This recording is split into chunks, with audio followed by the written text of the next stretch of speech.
Welcome friends, स्वागत है आप सभी का। हम लोग का टॉपिक चल रहा था आवेशित गोलीय कोष के कारण वैद्युत क्षेत्र की तीव्रता। ठीक है, इसमें 3 केस बन रहे थे। केस फर्स्ट था कि आवेशित गोलीय कोष जो है हमारा, ये आवेशित गोलीय कोष हो गया। इसके केंद्र से स्मॉल r दूरी पर कोई बिंदु P है जिस पर हमें वैद्युत क्षेत्र की तीव्रता ये एक्सटर्नल ज्ञात करनी थी। ये केस फर्स्ट था। ठीक है, और केस सेकेंड हमारा ये था कि आवेशित गोलीय कोष की सतह पर ही कोई बिंदु P मान लेंगे और उस बिंदु P पर वैद्युत क्षेत्र की तीव्रता कितनी होगी उसको हम ई सरफेस से डिनोट किए थे। तो ई सरफेस का भी फार्मूला था, वो हम निकाल लिए थे। अब हमारा बनता है केस थर्ड। केस थर्ड ये बनेगा कि आवेशित गोलीय कोष के अंदर कोई बिंदु P है। ठीक है, आवेशित गोलीय कोष है और आवेशित गोलीय कोष के केंद्र से स्मॉल r दूरी पर कोई बिंदु P है। जो बिंदु P है वो आवेशित गोलीय कोष के ही अंदर है, तो ये बनेगा ई इंटरनल। ठीक है, तो ई इंटरनल ज्ञात करना हमको। केस थर्ड हमारा बनेगा ई इंटरनल। ठीक है, आवेशित गोलीय कोष के अंदर कोई बिंदु P है जिस पर हमें वैद्युत क्षेत्र की तीव्रता ज्ञात करनी है। तो केस फर्स्ट और केस सेकेंड तो मैंने पढ़ा दिया है। यदि आप वीडियो नहीं देखें तो प्लेलिस्ट चेक कर दीजिए, उसमें आपको सभी वीडियो मिल जाएंगे। इसको चित्र से समझ लेते हैं एक बार। तो फ्रेंड्स, केस थर्ड जो है उसका चित्र कुछ इस प्रकार बनेगा। ठीक है, ये हमारा एक गोलीय आवेशित गोलीय कोष हो गया। ठीक है, जिसको हम प्लस क्यू चार्ज देके आवेशित कर लिए हैं। और ये जो प्लस क्यू चार्ज है ये पूरे गोलीय कोष के पूरे आयतन में एक समान रूप से वितरित हो जाएगा। ठीक है, मान लीजिए जैसे अगर यहाँ इस इस इतने हिस्से में अगर हम लेते हैं आवेश, तो यहाँ पर आवेश और यहाँ पर आवेश सब जगह सेम ही होगा। ठीक है, इसका जो वितरण होगा वो एक समान रूप से होगा, कहीं पर ज्यादा कहीं पर कम ऐसा बिल्कुल नहीं होगा। ठीक है, और इसी गोलीय कोष के अंदर कोई बिंदु हम P मान लिए हैं जो केंद्र से स्मॉल r दूरी पर है। ठीक है, अब करना क्या है, इसमें बिंदु P पर वैद्युत क्षेत्र की तीव्रता ज्ञात करने के लिए सबसे पहले हम जो स्मॉल r त्रिज्या है केंद्र O से और P की जो दूरी है r उसको हम त्रिज्या मानेंगे और बिंदु P से होते हुए एक काल्पनिक गोले की कल्पना कर लेंगे। ठीक है, काल्पनिक गोला खींच लेंगे या जिसको हम गॉसियन पृष्ठ बोलेंगे। ठीक है, एक गॉसियन पृष्ठ जो होता है वो काल्पनिक बंद डिब्बा होता है। ठीक है, जो काल्पनिक बंद डिब्बा उसी को हम गॉसियन पृष्ठ बोलते हैं। तो बिंदु P से होते हुए एक गॉसियन पृष्ठ की कल्पना कर लिए। अब वैद्युत क्षेत्र की तीव्रता इस बिंदु P पर ज्ञात करने के लिए हम क्या करेंगे, जो बिंदु P है उसके चारों ओर एक क्षेत्रफल अवयव की कल्पना कर लेंगे। ठीक है, ये भी एक काल्पनिक होगा। तो ये यहां से यहां तक का हम मान लिए एक क्षेत्रफल अवयव है जिसका क्षेत्रफल dA मान लेंगे। ठीक है, क्षेत्रफल अवयव का जो क्षेत्रफल होगा, एरिया होगा, उसको dA से मान लेंगे। और ये dA जो है ये एक सदिश राशि है। ठीक है, dA जो है वो सदिश राशि, तो इसकी दिशा किस तरफ होगी, तो इसकी दिशा जो ये क्षेत्रफल अवयव माने हैं इसी के अभिलंबवत, इसी का जो तल होगा उसके अभिलंबवत और बाहर की ओर होगा। अभिलंबवत मान लेते हैं ये 90 अंश का कोण बनाते हुए अभिलंबवत खींच लिए और बाहर की ओर है, इस पृष्ठ से बाहर की ओर है। ठीक है, तो ये दिशा हो गई dA की, ये भी एक सदिश राशि है। और इसी क्षेत्रफल अवयव पर जो वैद्युत क्षेत्र की तीव्रता लगेगी E, ठीक है, E भी सदिश राशि है और यहाँ पर भी जो E की दिशा होगी वो भी इसी क्षेत्रफल अवयव के अभिलंबवत बाहर की ओर होगी। ठीक है, ये दिशा हो गई कैपिटल E की, यानी वैद्युत क्षेत्र की तीव्रता की दिशा होगी। तो आप यहां से एक चीज देख सकते हैं, जो वेक्टर E है और वेक्टर dA है। ठीक है, दोनों की दिशा सेम है। ठीक है, दोनों की दिशा सेम है, तो दोनों के बीच में कोण कितना बनेगा, दोनों के बीच में कोण 0 बनेगा। ठीक है, तो यहाँ पर थीटा बराबर हमारा आ गया, थीटा बराबर 0 डिग्री। ठीक है, 0 अंश, थीटा बराबर 0 अंश आ गया। अब हमें और क्या करना है, ये दोनों चीज तो मिल गया हमें। अब जो वैद्युत फ्लक्स निकलेगा, ये इस क्षेत्रफल अवयव है जो इतना माने हैं, इतने से क्षेत्रफल अवयव में से जो वैद्युत फ्लक्स निकलेगा उसको हम पहले उसकी गणना कर लेंगे। फिर जब इस इतने से छोटे से क्षेत्रफल अवयव में से वैद्युत फ्लक्स का मान निकल जाएगा तो हम पूरे गॉसियन पृष्ठ से कितना वैद्युत फ्लक्स गुजरेगा उसका मान भी हम निकाल लेंगे। कैसे? इस क्षेत्रफल अवयव से जितना वैद्युत फ्लक्स गुजरेगा उसी का हम समाकलन कर देंगे। तो इस पूरे गॉसियन पृष्ठ से जितना वैद्युत फ्लक्स गुजर रहा है उसका समाकलन करने पर हमें मिल जाएगा। ठीक है, इसके बाद हमें क्या करना होगा? इसके बाद हम ये करेंगे कि मान लेते हैं कि ये हमारा एक गॉसियन गोलीय कोश है। ठीक है, ये पूरा एक गोलीय कोश है जिसको हम प्लस क्यू चार्ज दिए और पूरा प्लस क्यू चार्ज इसके पूरे आयतन में फैल गया। ठीक है, पूरे आयतन में फैल गया। अब यहां पर इस गोलीय कोश से संबंधित जितना भी आवेश है वो तो है प्लस क्यू चार्ज, लेकिन इस गॉसियन पृष्ठ के अंदर कितना आवेश है ये हमको नहीं पता है। ठीक है, इसलिए हम इस गॉसियन पृष्ठ से के अंदर जितना भी आवेश है उसको हम मान लेंगे Q डैश है। ठीक है, क्योंकि ये प्लस क्यू चार्ज दिए तो पूरा फैल गया है, तो यहाँ पर गॉसियन पृष्ठ के अंदर कितना चार्ज है ये हमको नहीं पता, इसलिए इसको मान लेंगे Q डैश और हम यहाँ पर Q डैश का मान निकाल लेंगे और फिर वैज्ञानिक गॉस का जो नियम है उसके अनुसार उसकी सहायता से हम यहाँ पर वैद्युत क्षेत्र की तीव्रता ज्ञात कर लेंगे। ठीक है, तो चलिए देख लेते हैं कैसे कैसे करेंगे। यहाँ पर जो भी चित्र में समझाए हैं वही चीज सेम टू सेम यहाँ पर लिख लेंगे। ठीक है, क्या क्या समझाए थे देखिए। माना कि कैपिटल R त्रिज्या के किसी अचालक ठोस भर्तु गोले को प्लस क्यू आवेश दिया जाता है। ठीक है, जो हमारा आवेशित गोली कोश है उसकी त्रिज्या कैपिटल R माने है। ठीक, और फिर इसी कैपिटल R त्रिज्या वाले आवेशित गोलीय कोश को हम प्लस क्यू चार्ज दिए आवेशित करने के लिए। ठीक है, अब यहाँ पर अचालक और ठोस भर्तु लिखा, अचालक ठोस या भर्तु गोला। देखिए जैसे गोला फेंकते हैं ना, जैसे 2-3 किलो का गोला होता है उसको फेंकते हैं तो वो गोला जो होता है वो बिल्कुल ठोस होता है, उसको भर्तु बोलते हैं। पूरा भरा हुआ, खाली नहीं, अंदर से खोखला नहीं। खोखला होता तो उसको भर्तु नहीं बोलते। ठीक है, तो जो हमारा अचालक ठोस होगा वो पूरा भरा होगा, खोखला नहीं होगा। ठीक है, और अचालक इसलिए क्योंकि अचालक जो होता है उसको आवेशित करते हैं तो वो पूरा आवेश जो है उसके पूरे आयतन में एक समान रूप से वितरित हो जाएगा। और यहीं पर अगर हम चालक ले लें, चालक को अगर आवेशित करते हैं तो चालक को आवेशित करने पर जो पूरा आवेश है वो एक समान रूप से सिर्फ सतह पर, उसके सिर्फ क्षेत्रफल पर ही वितरित होता है, उसके अंदर बिल्कुल नहीं जाता। ठीक है, इसलिए यहाँ पर अचालक ठोस भर्तु गोला लिया गया है। ठीक, तो प्लस क्यू आवेश दिया जाता है जो उसके संपूर्ण आयतन में एक समान रूप से वितरित हो जाता है। ठीक है, ये तो हम बताए ही थे। फिर आवेशित अचालक ठोस गोले के भीतर तथा केंद्र से स्मॉल r दूरी।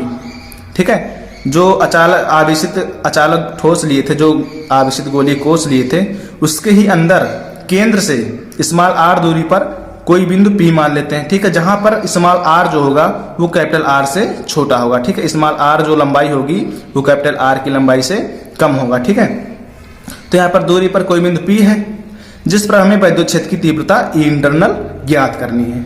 इतना तो बताए थे। ठीक है, जो चित्र में बताया वही चीज, जो माने हैं चित्र में वही चीज हम यहाँ पर कॉपी में लिख लेंगे। इससे ये होता है कि एग्जाम में लिखने से ये नंबर हमें अच्छे दिलाते हैं। ठीक है, अब आगे देखते हैं।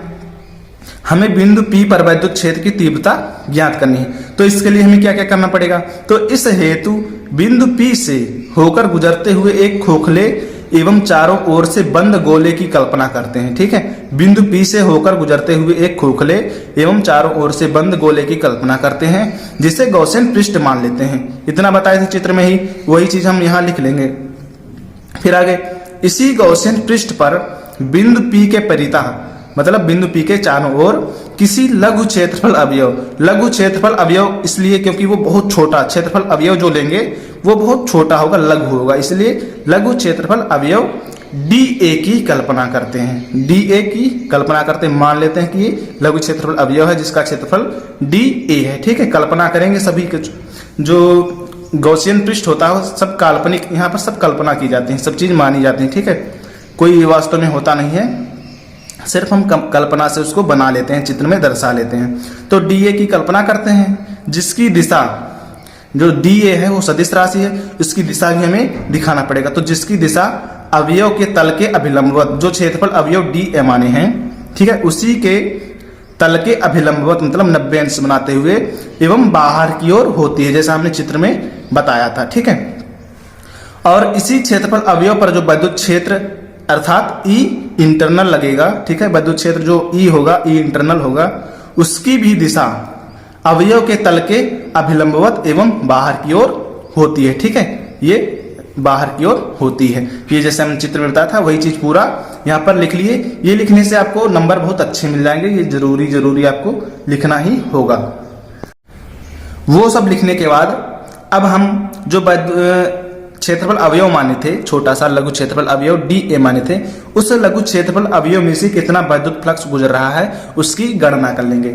देखिए, जो विद्युत फ्लक्स का जो फार्मूला होता है फाई, ठीक है। मान लेते हैं ये एक पृष्ठ है, ठीक है। ये एक पृष्ठ है जिसका क्षेत्रफल कैपिटल A मान लेते हैं, ठीक है। इसका क्षेत्रफल कैपिटल A है। तो ये एक विद्युत क्षेत्र की तीव्रता, मतलब E विद्युत क्षेत्र की तीव्रता पे रखा हुआ है और यहां से बहुत सी विद्युत लाइन, मतलब इलेक्ट्रिक फोर्स लाइन गुजर रही है, ठीक है। तो इस क्षेत्रफल से, इस तल से, ये जो तल मान लिए हैं ये वाले, इस तल से कितनी विद्युत फ्लक्स लाइनें गुजर रही हैं वही हमारा विद्युत फ्लक्स कहलाता है, ठीक है।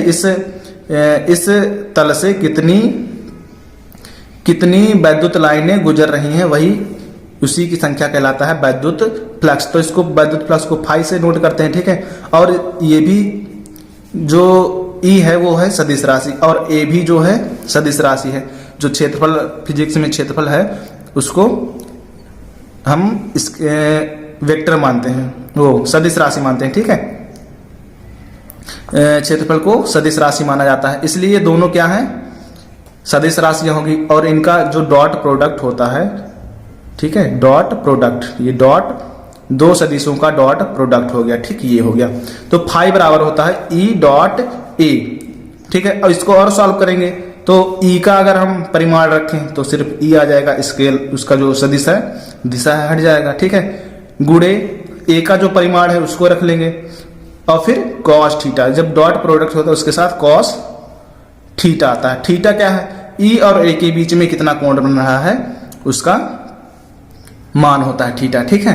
तो इसी प्रकार यहां पर हम देख सकते हैं जो हम विद्युत फ्लक्स था लघु क्षेत्रफल अवयव में से गुजर रहा था, ठीक है। विद्युत फ्लक्स जो गॉसियन पृष्ठ के तल पे जो हम एक लघु क्षेत्रफल अवयव माने थे बिंदु P के चारों ओर, वो एक बहुत लघु क्षेत्रफल था, बहुत छोटा क्षेत्रफल था, इसलिए इसको डी फाई, मतलब उस क्षेत्रफल से जो विद्युत फ्लक्स गुजरेगा उसकी मात्रा भी कम होगी, इसलिए डी फाई से डिनोट किए, ठीक। डी फाई ई मतलब इलेक्ट्रिक फ्लक्स, ठीक, बराबर कितना होगा ई डॉट डी ए। जो लघु क्षेत्रफल अवयव था उसको डी ए माने थे और विद्युत क्षेत्र की तीव्रता थी उसको ई इंटरनल माने थे, ठीक है। क्योंकि ई इंटरनल इसलिए क्योंकि जो आवेशित गोलीय कोश है उसके अंदर हम विद्युत क्षेत्र की तीव्रता ज्ञात कर रहे हैं, इसलिए ई इंटरनल से हम लिखेंगे, ठीक। आगे देखिए, डी फाई ई बराबर ई इंटरनल का परिमाण और गुणे में डी ए का परिमाण डी ए। देखो जो सदिश दिशा वाली है, दिशा हट गई, इनका दिशा हट गया, ठीक। फिर क्या है कॉस थीटा, और थीटा का मान हमें बताया था 0 डिग्री, क्योंकि ई है और डी ए दोनों की दिशाएं जो हैं वो एक ही दिशा में है, मतलब समांतर हैं। तो वहां पर थीटा का मान 0 आ रहा था, ठीक है। तो कॉस 0, थीटा बराबर 0 रख देंगे तो हो जाएगा कॉस 0, और कॉस 0 का मान होता है 1, ठीक है। तो ई इंटरनल डी ए गुणे 1, तो ई इंटरनल गुणे डी ए गुणे में 1, तो 1 से गुणा करेंगे कोई फर्क पड़ेगा नहीं, इसलिए डी फाई ई बराबर ई इंटरनल डी ए, ये विद्युत फ्लक्स उस छोटे से क्षेत्रफल अवयव में से कितना विद्युत फ्लक्स गुजर रहा है वो है डी फाई ई बराबर ई इंटरनल डी ए, ठीक है। ये तो बहुत छोटे से लघु क्षेत्रफल अवयव में से इतना फ्लक्स गुजर रहा है। यदि हम संपूर्ण गॉसियन पृष्ठ जो है उससे कितना विद्युत फ्लक्स गुजर रहा है, उसके लिए हम क्या करेंगे, इसी को समाकलित कर देंगे, ठीक है। समाकलन का चिन्ह लगा के इसी को हम समाकलित कर देंगे, ठीक। ये समाकलन का चिन्ह हो गया, ठीक। तो इसी को समाकलित कर देंगे, ठीक है। यही लिखा कि इसी के आधार पर संपूर्ण गॉसियन पृष्ठ से होकर गुजरने वाला संपूर्ण विद्युत फ्लक्स, ठीक है। तो संपूर्ण विद्युत फ्लक्स है उसको हम सिर्फ फाई मान लेंगे, ठीक है। जो संपूर्ण गॉसियन पृष्ठ से जो विद्युत फ्लक्स गुजर रहा है पूरा का पूरा उसको हम फाई मान लेंगे। अब देखिए इसका हम समाकलन करेंगे तो वही चीज लिख ली, जो ये लिखा वही चीज यहाँ समाकलन का चिन्ह लगा के लिख लेंगे, ठीक है। तो डी फाई ई समाकलन का चिन्ह डी फाई ई बराबर समाकलन का चिन्ह ई इंटरनल डी ए। ठीक है, अब देखिए डी फाई ई को अगर हम समाकलित करेंगे तो ये पूरा फाई आ गया, क्योंकि पूरे वैद्युत फ्लक्स संपूर्ण गॉसियन पृष्ठ से जो वैद्युत फ्लक्स गुजरा है उसको हम फाई मान लेंगे। ठीक है, तो फाई हो गया, तो डी फाई ई को हम समाकलित किए तो फाई ई आ गया बराबर ई इंटरनल जो है ये फिक्स राशि मतलब कांस्टेंट है, कांस्टेंट। ठीक है, तो इसका समाकलन होगा नहीं, तो इसको समाकलन चिन्ह से बाहर निकाल लिए, फिर ई इंटरनल समाकलन डी ए। डी ए जो है, ठीक है, डी ए वो जो गॉसियन पृष्ठ माने थे, ये मान लीजिए गॉसियन पृष्ठ, ठीक है, गॉसियन पृष्ठ माने थे उसका बहुत छोटा सा एक क्षेत्रफल था, बहुत छोटा सा हिस्सा लिए थे उसका क्षेत्रफल था। यदि इसी हिस्से को जोड़ जोड़ के हम पूरा गॉसियन पृष्ठ बना लें तो इसका समाकलन जो होगा पूरे गॉसियन पृष्ठ का जो गॉसियन पृष्ठ था जो, ठीक है, उसका पूरे का क्षेत्रफल निकल जाएगा। ठीक है, जहां पर डी ए जो है अगर इसको हम समाकलित करेंगे तो पूरे गॉसियन पृष्ठ का क्षेत्रफल मान लेंगे ए, ठीक है, ए हो जाएगा। इसको समाकलन करेंगे तो पूरा गॉसियन पृष्ठ का क्षेत्रफल ए हो जाएगा। ठीक है, तो डी ए को समाकलित किए तो पूरा कैपिटल ए आ गया, डी हट गया, कैपिटल ए मान लीजिए। ठीक है, अब ए जो है वो जो ए है, ठीक है, ये ए है, ये उस गॉसियन पृष्ठ का पूरा क्षेत्रफल है। ठीक है, तो ये गॉसियन पृष्ठ है, इसकी त्रिज्या स्मॉल आर है। ठीक है, तो जो गोला होता है गॉसियन पृष्ठ है वो एक गोला है। ठीक, अब गोले का जो क्षेत्रफल होता है वो होता है 4 पाई आर स्क्वायर। ठीक है, कैपिटल ए बराबर 4 पाई आर स्क्वायर। यहाँ कैपिटल ए है संपूर्ण गॉसियन पृष्ठ का क्षेत्रफल और यहाँ पर स्मॉल आर स्क्वायर है। ठीक है, स्मॉल आर क्यों? क्योंकि जो गॉसियन पृष्ठ का त्रिज्या है वो स्मॉल आर है। ठीक, तो कैपिटल आर जो है उसकी जगह हम लिख देंगे कैपिटल आर बराबर 4 पाई आर स्क्वायर। अब इसी को हल करेंगे तो आ जाएगा फाई ई बराबर E internal into 4 pi r square. ए जो है ए की जगह 4 पाई आर स्क्वायर आ गया। ठीक है, तो इसको हम समीकरण 1 मान लेंगे। ठीक है, अब यहां पर हमें एक काम और करना पड़ेगा, ये इसलिए क्योंकि जब केस फर्स्ट और केस सेकेंड पढ़ रहे थे तो गॉसियन पृष्ठ जो बन रहा था वो आवेशित गोलीय कोश के बाहर या आवेशित गोलीय कोश पे ही की सतह पर ही बन रहा था। ठीक है, अब काम क्या करना पड़ेगा हमें, जो वैज्ञानिक गॉस का प्रमेय है वो गॉसियन पृष्ठ से परिबद्ध कितना आवेश होता है, ठीक है, उसके अनुसार हमें वैद्युत फ्लक्स निकालना पड़ता है। लेकिन यहाँ पर तो जो गॉसियन पृष्ठ है वो गोले के अंदर है, तो जो वैद्युत आवेश दिए थे हम प्लस क्यू चार्ज दिए थे गोले को, वो तो कुछ गोले के बाहर ही सतह पर है, कुछ अंदर की ओर है। तो यहाँ पर हमें जो गॉसियन पृष्ठ है उससे कितना आवेश गिरा है उसका मान हमें नहीं पता है, तो इसलिए हमने शुरू में ही बताया था कि उसको हम क्यू डैश मान लेंगे। ठीक है, तो यहाँ पर यही काम किया जा रहा है, क्यू डैश का मान निकालना। ठीक है, तो कैसे निकालेंगे? ठीक है, यदि गॉसियन पृष्ठ से घिरे आवेश की मात्रा क्यू डैश हो तो हम जानते हैं कि क्या जानते हैं आप लोग, देखिए, संपूर्ण अचालक ठोस भर्तु गोले पर आयतनिक आवेश घनत्व। ठीक है, जो संपूर्ण अचालक है या मान लेते हैं जो आवेशित गोलीय कोश है उसको जब हम आवेशित किए तो पूरा आवेश एक समान रूप से पूरे आयतन में फैल गया। जब एक समान रूप से पूरे आयतन में फैल गया है, ठीक है, एक समान रूप से पूरे आयतन में फैल गया तो जो आवेश घनत्व होगा वो हर जगह उस आवेशित गोलीय कोश में हर जगह पर समान होगा। आवेश घनत्व जो होगा वो हर जगह पर बराबर होगा। ठीक है, इसलिए ये हम जानते हैं कि संपूर्ण अचालक ठोस या भर्तु गोले पर आयतनिक आवेश घनत्व गॉसियन पृष्ठ से घिरे, ठीक है, गॉसियन पृष्ठ से घिरे गोले पर आवेश घनत्व, ठीक है, जो गॉसियन पृष्ठ जो है उससे कितना आवेश घिरा है, आवेश घनत्व, उसका आवेश घनत्व भी बराबर होगा, सेम होगा। ठीक है, इसको चित्र से थोड़ा समझिएगा।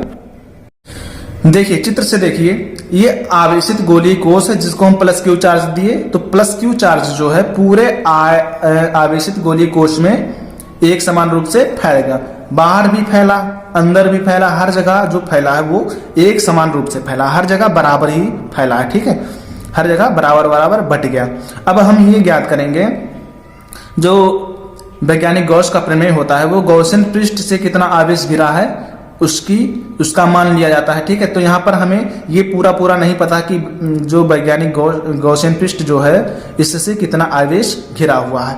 पूरा आवेश प्लस क्यू है, पूरा आवेश। ठीक है, और पूरा आवेश में से इस पूरे आवेश में से इस गॉसियन पृष्ठ में कितना घिरा हुआ है, तो इसको हम मान लिए क्यू डैश। और यहाँ क्यू डैश क्यू डैश जो है इसका मान निकालने के लिए हमें एक चीज पता है कि इस पूरे गॉसियन पृष्ठ पर कहीं भी अगर हम आवेश घनत्व तो निकालें तो हर जगह बराबर ही मिलेगा। ठीक है, तो इस पूरे आवेशित गोलीय कोश का जो आवेश घनत्व होगा और इस गॉसियन पृष्ठ पे जो आवेश घिरा उसका आवेश घनत्व सेम ही होगा, बराबर होगा। ठीक है, अब यहां से देखिए, संपूर्ण अचालक ठोस या भर्तु गोले पर आयतनिक आवेश घनत्व और गॉसियन पृष्ठ से घिरे गोल या ठोस भर्तु पर आवेश घनत्व सेम होगा, बराबर होगा। ठीक है, इसलिए देखिए संपूर्ण अचालक जो है उसका आवेश घनत्व कैसे निकालेंगे। आवेश घनत्व जो होता है उसको हम रो से आयतनिक आवेश घनत्व है उसको हम रो से व्यक्त करते हैं। तो रो बराबर होता है आवेश बटा आयतन। ठीक है, रो जो होता है आयतनिक आवेश घनत्व, रो बराबर आवेश बटा आयतन होता है, क्योंकि यहाँ आयतनिक लिखा गया है इसलिए आयतन से भाग किया। आवेश कितना है, प्लस क्यू है। ठीक है, आवेश कितना है, प्लस क्यू। तो संपूर्ण अचालक में कितना आवेश दिया गया है, प्लस क्यू दिया गया है, और बटा आयतन जो पूरा आवेशित गोलीय कोश है उसकी त्रिज्या कैपिटल आर है। तो किसी गोले का जो आयतन होता है उसका सूत्र होता है 4/3 पाई आर क्यूब। ठीक है, कैपिटल आर क्यूब, क्योंकि यहाँ पर जो संपूर्ण अचालक ठोस लिए हैं या आवेशित गोलीय कोश है उसकी त्रिज्या कैपिटल आर है। ठीक है, और यहाँ पर गॉसियन पृष्ठ से घिरे गोले ठोस या भर्तु पर आवेश घनत्व कितना होगा, तो ये भी रो बराबर आवेश बटा आयतन ये भी होगा। ठीक है, लेकिन गॉसियन पृष्ठ से कितना आवेश गिरा है वो है क्यू डैश, हम मान लिए थे क्यू डैश, और जो गॉसियन पृष्ठ है उसकी त्रिज्या स्मॉल आर है, तो इसलिए उसका जो आयतन होगा 4/3 पाई स्मॉल आर क्यूब। ठीक है, दोनों पक्ष जो हैं LHS और RHS बराबर है।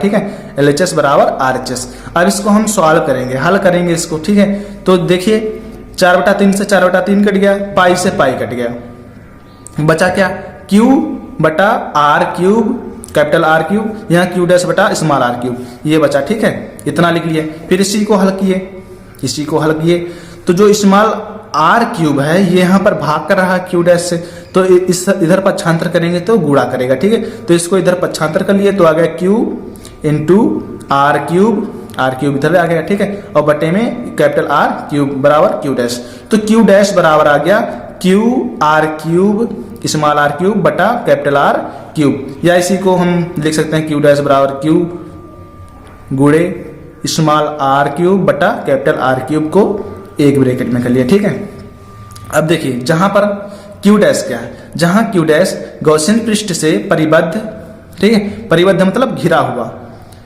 आवेश है तथा इसका मान सदैव क्यू से कम होगा, जैसे हमने पहले ही दिखाया था कि Q dash less than Q, ऐसे दिखाया था। ठीक है, यहां से हमारा मेन काम शुरू होता है। हम वैज्ञानिक गॉस के प्रमेय की सहायता से विद्युत क्षेत्र की तीव्रता जो थी, ठीक है, वही ज्ञात करे थे। तो यहां से हमारा मेन काम शुरू हो रहा है।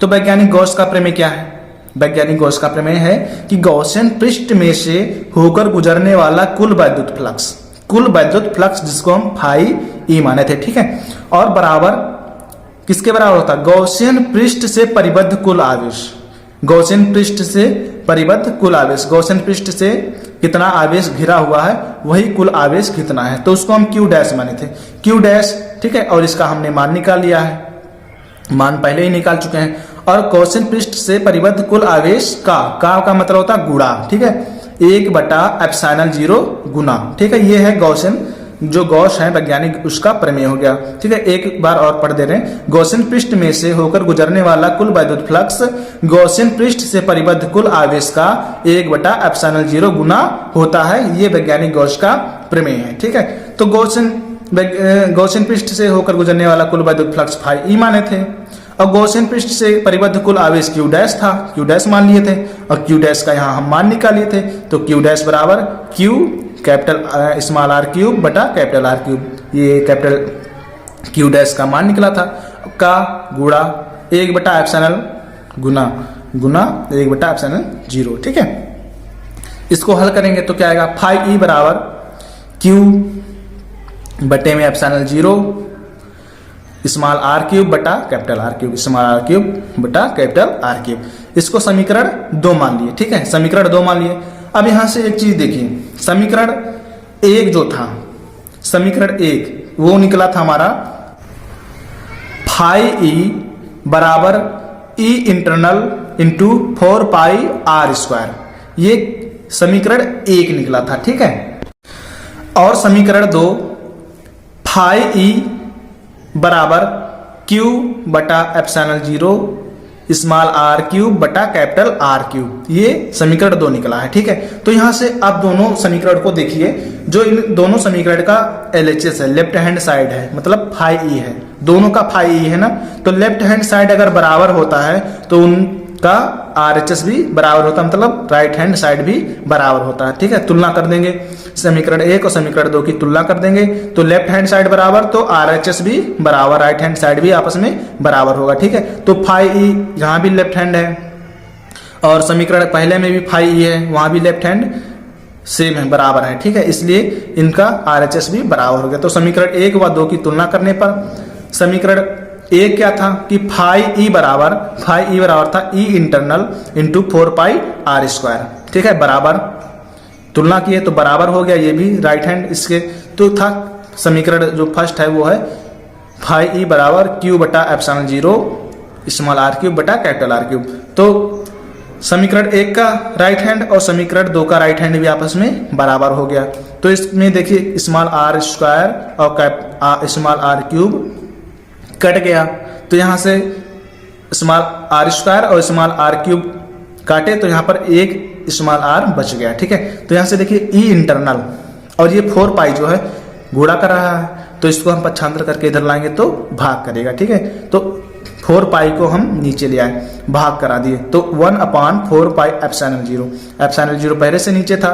ठीक है, तो ये भी 4 पाई भाग किया यहाँ पर, तो 1/4 पाई एप्सिलॉन 0, 1/4 पाई एप्सिलॉन 0, जैसा हमारा सूत्र फार्मूला होता है उसी तरीके से अच्छे ढंग से लिख लेंगे। ठीक है, तो 1/4 पाई एप्सिलॉन 0 हो गया। ठीक, और यहाँ पर क्या बचा, एक आर बचा था और ऊपर क्यू बचा था, क्यू आर हो गया और नीचे है कैपिटल आर क्यूब। ठीक है, तो ये हमारा फार्मूला केस थर्ड का प्रूव्ड हो गया यहाँ पर, और इसका मात्रक होगा न्यूटन प्रति कूलम। ठीक है, जो वैद्युत क्षेत्र की तीव्रता होता है उसका फार्मूला होता है न्यूटन प्रति कूलम। तो ई इंटरनल बराबर निकल के आया 1/4 पाई एप्सिलॉन 0 क्यू आर बटा कैपिटल आर क्यूब, जहां पर स्मॉल आर जो है वो है गॉसियन पृष्ठ की त्रिज्या, गॉसियन पृष्ठ जो गोला है उसकी त्रिज्या, और कैपिटल आर क्यूब है, कैपिटल आर जो है वो है जो आवेशित गोलीय कोश है उसकी त्रिज्या है। ठीक है, तो फ्रेंड्स यहां पर तीनों केस पड़े थे, 3 केस हो गए। ठीक है, जो आवेशित गोलीय कोश के कारण वैद्युत क्षेत्र की तीव्रता होती है उसके 3 केस बन रहे थे, तीनों केस हमने पढ़ लिया। तो यहाँ पर तीनों केस का एक बार हम अध्ययन कर लेते हैं। ठीक है, तुलनात्मक अध्ययन करेंगे। ठीक, तो आवेशित अचालक ठोस भर्तु गोले के कारण वैद्युत क्षेत्र की तीव्रता थी, उसके केस बन रहे थे 3। पहला केस था गोले के बाहर कोई बिंदु P था। ठीक है, और दूसरा केस था हमारा गोले की सतह पर। ठीक है, और तीसरा केस बन रहा है कि गोले के भीतर। ठीक है, तीनों केस हमने पढ़ लिया है। तो गोले के बाहर वैद्युत क्षेत्र की तीव्रता का जो फार्मूला निकला था ई एक्सटर्नल बराबर 1/4 pi epsilon 0 Q upon small R square. ठीक है, अब गोले के भीतर जो अभी हमने पढ़ा है तुरंत जस्ट, ठीक है, उसका जो फार्मूला बन रहा है वो ई इंटरनल बराबर 1/4 pi epsilon 0 Q R upon capital R cube. ठीक है, और यहाँ गोले की सतह पर जो हम पढ़े थे, गोले की सतह पर विद्युत क्षेत्र की तीव्रता कितनी निकली थी, तो वो था ई सरफेस बराबर 1/4 पाई एप्सिलॉन 0 क्यू बटा कैपिटल आर क्यूब। ठीक है, R square, capital R square. तो ये फार्मूला और ये फार्मूला लगभग सेम है। ठीक है, गोले के बाहर स्मॉल आर स्क्वायर है और गोले की सतह पर कैपिटल आर स्क्वायर है। क्योंकि गोले की सतह पर स्मॉल आर स्क्वायर आर जो है और कैपिटल आर दोनों का मान बराबर होता है, ठीक है, इसलिए स्मॉल आर की जगह कैपिटल आर कर दिया गया है, ठीक। आगे देखिए फॉर आर के लिए क्या है, यहां से देखिए फार्मूले से आर जो है आर स्मॉल आर वो बड़ा है कैपिटल आर से, ठीक है, क्योंकि गोले के बाहर लिया गया था, तो गोला ये है तो गोले की त्रिज्या यहां तक होगी और बिंदु यहां पर, तो जो कैपिटल स्मॉल आर है वो हमेशा ही बड़ा होगा, ठीक है, तो small R greater than capital R. और गोले के भीतर क्या था, गोले के भीतर गोले की त्रिज्या ये और भीतर ये ले लिए, तो जो स्मॉल आर है वो हमेशा ही कैपिटल आर से छोटा होगा। और गोले की सतह पर क्या है, गोले की सतह पर स्मॉल आर और कैपिटल आर दोनों आपस में बराबर होगा, ठीक। अब है ई की आर पर निर्भरता। ई मतलब वैद्युत क्षेत्र की तीव्रता की आर जो है दूरी, आर क्या होती है, दूरी होती है, तो ई वैद्युत क्षेत्र की तीव्रता का दूरी पर निर्भरता किस प्रकार निर्भर है, तो फार्मूले से देखिए ई इंटरनल जो है वो ई एक्सटर्नल जो है डायरेक्टली प्रोपोर्शनल टू है आर के 1/r² है ना, तो डायरेक्टली प्रोपोर्शनल 1/r² है, ये ई डायरेक्टली प्रोपोर्शनल 1/r²। और यहां से देखिए आर ये स्मॉल आर ये है, ठीक है, तो E internal directly proportional to small r, E internal directly proportional to small r. और यहां से देखिए ई सरफेस बराबर, यहां पर स्मॉल आर का कोई पद ही नहीं है, देखिए स्मॉल आर का कोई पद ही नहीं है, तो ये ई सरफेस बराबर हो जाएगा ई मैक्स, ठीक है, मैक्स मतलब अधिकतम वैद्युत क्षेत्र की तीव्रता। यहां से एक चीज पता चलता है कि गोले की सतह पर, आवेशित गोले की सतह पर वैद्युत क्षेत्र की तीव्रता सबसे अधिक होती है, ई सरफेस, ठीक है। इसी को कुछ ग्राफ की सहायता से इस तरीके से समझ लेते हैं एक बार, जिससे कि आप भूले ना, ठीक है। देख लीजिए ये हमारा गोला है, वही आवेशित गोलीय कोष जो हम जिसको प्लस क्यू चार्ज दिए थे, ठीक है, ये हो गया उसका केंद्र, ये होगी यहां से यहां तक की त्रिज्या कैपिटल आर, ठीक है, और ये हो गया इसका सतह, ये ग्राफ की सहायता से आपको अच्छे से समझ में आएगा, ठीक है। तो यहां से देखिए केंद्र पर जो वैद्युत क्षेत्र की तीव्रता होती है वो होती है 0, केंद्र पर वैद्युत क्षेत्र की तीव्रता होती है वो होती है 0, ये है आर, दूरी बढ़ेगी, और ये है ई, ठीक है, ऊपर ई बढ़ रहा है मतलब वैद्युत क्षेत्र तीव्रता बढ़ रही, और इधर दाहिनी ओर और बाईं ओर क्या बढ़ रहा है, दूरी बढ़ रही है, आर बढ़ रही है, ठीक है। यहां से देखिए जो आवेशित गोलीय कोष होता है उसके केंद्र पर वैद्युत क्षेत्र की तीव्रता 0 होती है, क्योंकि यहां पर अगर हम गॉसियन पृष्ठ खींचेंगे, अगर यहां पर गॉसियन पृष्ठ बनाएंगे और इससे परिबद्ध आवेश शून्य होगा, ठीक है। यहाँ पर अगर आवेशित गोलीय कोष के केंद्र पर हम गॉसियन पृष्ठ बनाएं और उस गॉसियन पृष्ठ से परिबद्ध जो आवेश होगा उस 0 होगा, इसलिए पूरा का पूरा 0 हो जाएगा, ठीक है। जो वैद्युत क्षेत्र की तीव्रता होगी वो पूरा का पूरा 0 हो जाएगा, 0 हो जाएगा। तो केंद्र पर वैद्युत क्षेत्र की तीव्रता 0, ऊपर बढ़ेंगे तो इलेक्ट्रिक जो वैद्युत क्षेत्र की तीव्रता है वो बढ़ेगी, और दाहिनी ओर बढ़ेंगे तो दूरी बढ़ेगी, ठीक है, और बाईं ओर बढ़ेंगे तो दूरी बढ़ेगी। अब यहां से देखिए केंद्र पर 0 हो गई, और सतह पर कितना है, सतह पर ये सतह है और ये दोनों सतह दोनों ओर हम दिखाएंगे, ठीक है, सेम। यहां से सतह पर देखिए जो सतह वाला था सरफेस वाला ई मैक्स था, क्या है, ई मैक्स मतलब जो वैद्युत क्षेत्र की तीव्रता होगी वो सबसे अधिक होगी, ठीक है। तो यहां से देखिए नहीं एक गोले के भीतर देखिए, पहले गोले के भीतर देखते हैं, गोले के भीतर वाला क्या है, देखिए गोला है ना, ये हमारा गोला है, तो गोले के भीतर दूरी, केंद्र से अगर दूरी बढ़ती जाएगी तो केंद्र से अगर हम दूरी बढ़ाते जाएं ऐसे, ठीक है, तो इस बिंदु पे या सरफेस पे कितना वैद्युत क्षेत्र की तीव्रता होगी। तो गोले के भीतर जो ई इंटरनल है वो डायरेक्टली प्रोपोर्शनल कैपिटल वो स्मॉल आर है, तो यहाँ पर हमें जो ग्राफ मिलेगा वो रेखीय मिलेगा, ठीक है। तो केंद्र से डायरेक्ट ये हो गया ई मैक्स हो गया, ठीक है, ई मैक्स, तो ई डायरेक्टली प्रोपोर्शनल आर है, तो गोले के भीतर एक रेखीय जो सरल रेखा है उसके रूप में वैद्युत क्षेत्र की तीव्रता बढ़ती जाएगी, ठीक है। गोले के भीतर जो बढ़ रहा है वैद्युत क्षेत्र की तीव्रता वो एक सरल रेखा में बढ़ रहा है धीरे धीरे, फिर मैक्स हो गया, यहां से मैक्स हो गया, यहां भी ई मैक्स हो गया, ठीक है, दोनों ओर दिखा रहे हैं, यहां से भी ई मैक्स हो गया, केंद्र से रेखीय सरल रेखा के रूप में बढ़ रहा धीरे धीरे, ठीक है, बढ़ रहा। अब फिर गोले के बाहर अगर हम दूरी बढ़ाते जाएं, दूरी इधर बढ़ेगी इधर बढ़ेगी, ठीक है। अगर गोले के बाहर दूरी बढ़ाते जाएं तो क्या होगा, गोले के बाहर जो वैद्युत क्षेत्र की तीव्रता निकली थी वो थी E डायरेक्टली प्रोपोर्शनल 1/r²। यहाँ पर 1/r² है, तो जितना r² जितना बढ़ेगा, मतलब दूरी जितना बढ़ेगी E का मान उतना ही ज्यादा घटता जाएगा, ठीक। और किस रूप में घटेगा, वक्रीय रूप में, क्योंकि यहाँ पर r² है, ठीक है, r² है, डबल घटेगा, ठीक है। अब यहाँ से देखिए ग्राफ कैसे खींचेंगे, यहाँ से E है, इसको एक वक्रीय लाइन में इसे दूरी बढ़ाते गए और ऊपर तो वैद्युत क्षेत्र की तीव्रता बढ़ रही है, नीचे घट रही है, तो यहाँ से ऊपर से घटना शुरू कर दी, यहाँ से E मैक्स से वैद्युत क्षेत्र की तीव्रता घटना शुरू कर दी, ऐसे आएगा, ठीक है। दूरी बढ़ती गई, दूरी इधर बढ़ रही है और वैद्युत क्षेत्र की तीव्रता नीचे घट रही है, तो इसको घटाते गए ऐसे, और सेम इस साइड यहाँ से घटाते गए ऐसे, ठीक है। तो ये तो ग्राफ बन गया। ग्राफ की मदद से अगर और अच्छे से समझ में आता है, ठीक है। तो आवेशित गोलीय कोश केंद्र पर वैद्युत क्षेत्र की तीव्रता 0 और आवेशित गोलीय कोश के अंदर सरल रेखा में वैद्युत क्षेत्र की तीव्रता बढ़ेगी और गोले के बाहर दूरी बढ़ती जाएगी और वैद्युत क्षेत्र की तीव्रता घटती जाएगी इस रूप में, ठीक है। तो ये हो गया ग्राफ।